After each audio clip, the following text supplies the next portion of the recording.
আপনি যদি আজই মারা যান, বলুন তো আল্লাহর সামনে দাঁড়ানোর জন্য প্রস্তুত আছেন? একটা কাজ আছে যেটা না করলে শেষ মুহূর্তে সবচেয়ে বড় আফসোস হবে। আমরা সবাই দুনিয়ার পিছনে দৌড়াচ্ছি, টাকা, ক্যারিয়ার, নাম, ভালোবাসা, কিন্তু একটা জিনিস আমরা প্রায় ভুলে যাই: তওবা। হ্যাঁ, তওবা। আল্লাহ বারবার সুযোগ দেন, কিন্তু আমরা ভাবি সময় তো আছে। কিন্তু সত্যিই কি সময় আছে? কবরের ভিতরে গেলে না থাকবে মোবাইল, না থাকবে বন্ধু, না থাকবে কোনো সুযোগ। থাকবে শুধু আপনার আমল আর আল্লাহর সামনে হিসাব।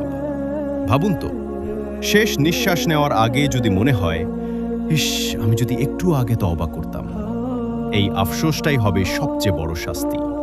তাই আজই, এখনই আল্লাহর কাছে ফিরে আসুন।